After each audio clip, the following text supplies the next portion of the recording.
From Lagos, the nation's commercial capital, this is the News at 10. Live from Channels Television.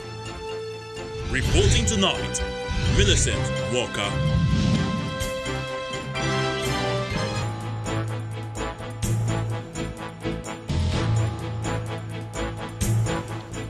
Hello and welcome.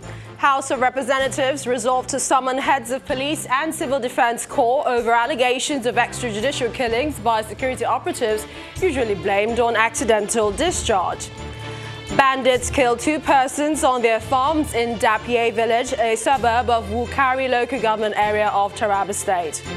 President Buhari meets with security chiefs. Discussions center around deepening collaboration between government agencies and the wider society. And World Health Organization declares coronavirus as global health emergency. Plus, you'll see business, sports, and later, international news from our London studios. On business news tonight, African Development Bank sees continent's growth up 4% within 2 years. On sports news tonight, 20th National Sports Festival countdown begins as President Muhammadu Buhari flags off movement of the Torch of Unity at the State House in Abuja. And from Abuja, court orders arrest the former Minister of Petroleum, Danny Tete, in connection with the Manabu oil scam.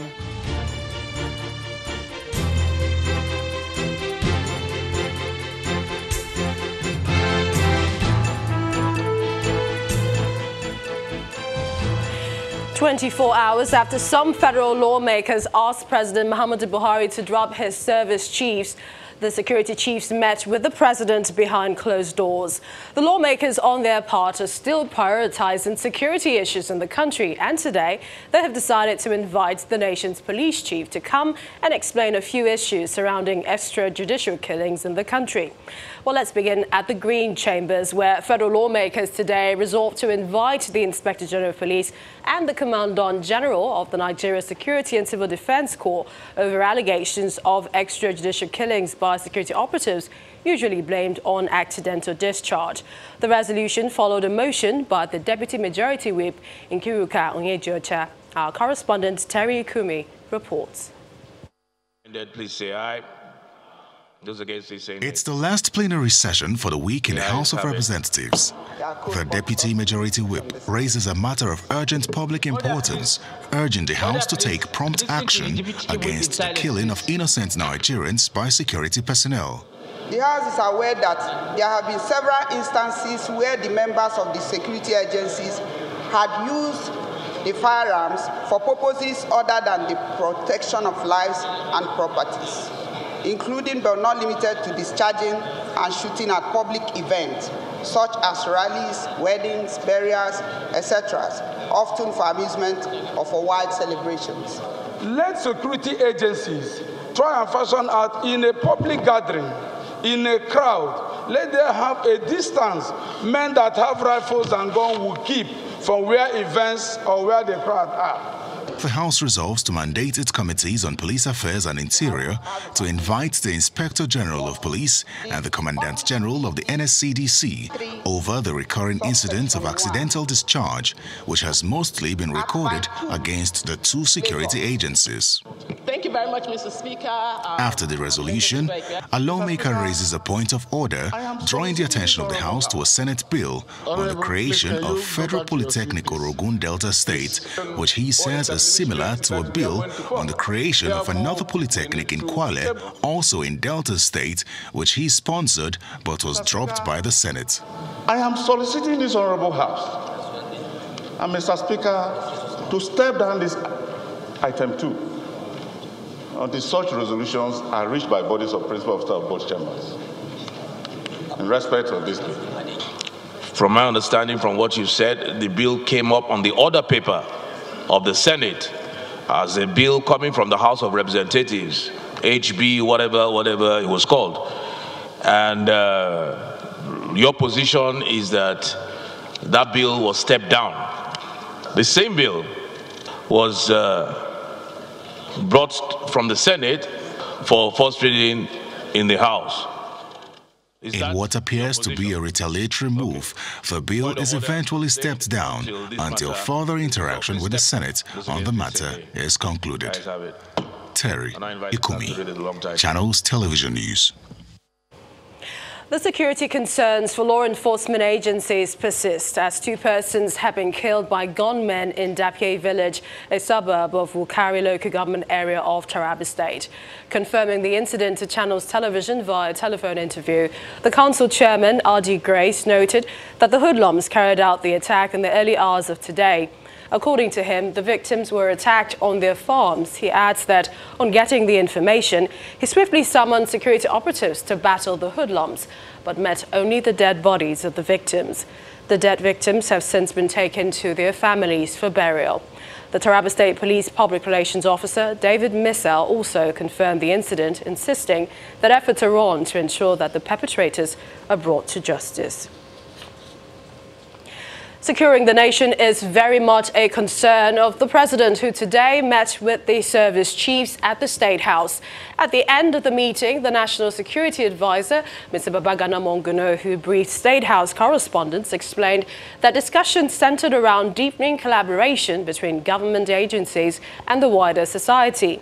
The meeting comes less than 24 hours after lawmakers in the National Assembly called for the resignation of service chiefs and a more proactive way to tackling the security situation in the country. The service chiefs were not at the briefing.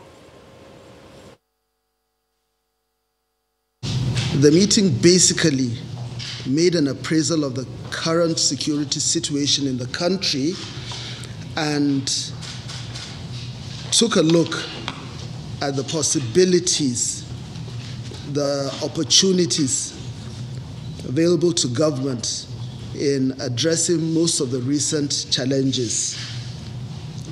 There were discussions, and at the end of the day, the most important thing that we came up with was the need for collaboration both between governmental agencies and the larger Nigerian society. Because of the nature of the type of insurgency we're faced with, the complexities, the multiplicity of all kinds of issues, there's a need for both parties, governmental agencies on the one hand, and the wider society to collaborate more vigorously. There's a need for us to deal with this problem in a comprehensive manner. Therefore, Council has decided to take a closer look at issues that would help us, not just at the federal level or at the state level, but right down to the local government. But this is going to be done after due consultation with the relevant stakeholders. And besides the service chiefs, President Buhari also received former President Goodluck Jonathan today at the presidential villa. After the meeting, which held behind closed doors, President Muhammadu Buhari saw his predecessor off at the forecourt of the State House. The last time Dr. Jonathan visited the villa was in October 2019, when he met with President Buhari behind closed doors and refused to make any comment on the reason for his visit. There are no indications as to why the former president visited the villa today, and this time too, he did not speak to journalists.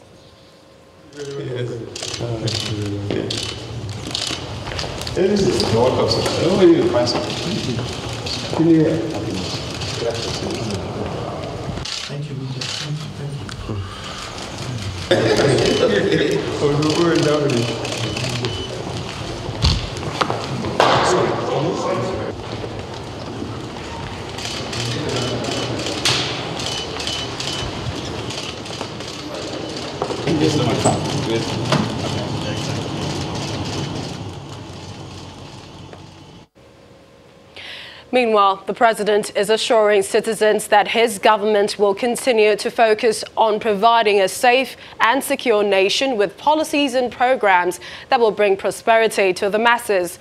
President Muhammadu Buhari sees increased productivity as a way of creating a big and prosperous economy. He spoke when he received the 2019 National Productivity Order of Merit Award recipient at the State House. Our correspondent Ibrahim Adra reports.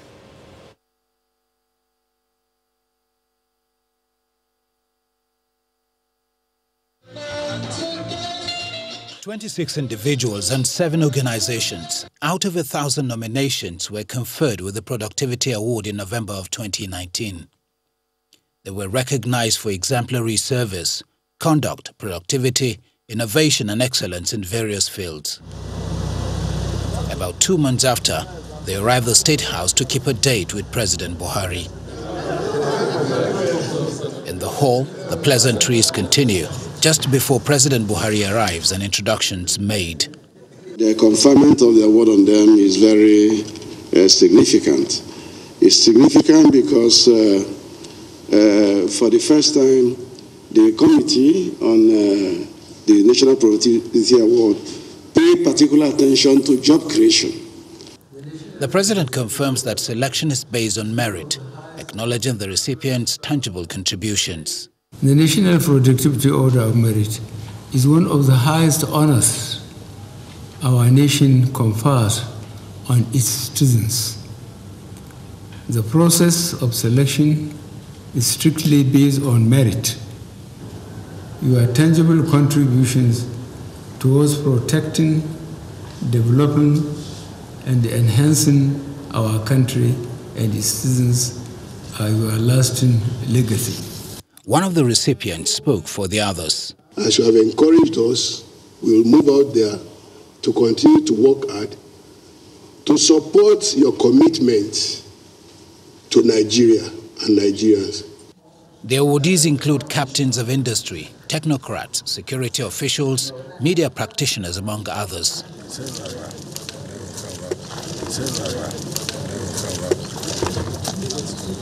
They see the award as an encouragement.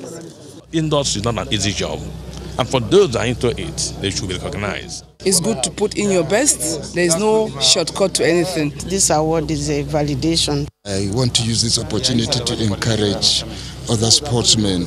This particular honor is indeed dedicated to that 25 million persons with disability in Nigeria. For the chairman CEO of Channels Media Group, the Nigerian youth must rise to be counted. Believe in Nigeria, have passion for anything you do, but above all, believe that the Lord who made you has deposited a lot of talents in you. All you need to do is find that talent, and the lion that is sleeping in you, wake it up, and you can roar. The National Productivity Center, organizers of the award, was established by Act 70 of 2004 to stimulate productivity by recognizing outstanding individuals and groups. From Abuja, Ibrahim Adra, Channels Television News. Hearty congratulations to the recipients once again. And now, 24 hours after the fire incident at the popular Balogun Market in Lagos Island, firefighters and other emergency management workers are still at the site of the inferno, and that's trying to prevent any further spread. The Lagos State Emergency Management Agency, LASEMA, says some people sustained minor injuries, with property worth millions of naira lost in the fire outbreak on Wednesday. Evacuation is still ongoing as government officials urge traders to stop entering or going near the affected buildings to avert any imminent danger. Now, the Safety Commission is also emphasizing on the need for the traders to comply with safety rules. A total of 9 buildings were affected. 3 of them were completely collapsed. The remaining have had partial collapses and some have been touched. But in terms of the integrity of those that are still standing, we still then need to carry out a non-destructive test to confirm whether they're fit for purpose. The second thing that we'll be doing is to going into each of the buildings to ensure that they're properly sealed, not allowing anyone to go in. Once it's sealed, then we will come in to carry out very detailed condition assessments, risk assessments on this entire block and also the adjoining streets. This is again to determine the structural integrity of the building. Those that are not fit to stand would obviously be pulled down. The whole essence is for us to ensure that no life is lost. We thank God no life is lost. But beyond that also, we have identified some of the problems like the generator that have been placed on the suspended floors. All these generators have to come down. In part 2, after the break, we are being joined by a medical consultant on infectious diseases, Dr. Johan Akase, to shed some more light on understanding the symptoms of Lassa fever as well as its treatment. Please join us again.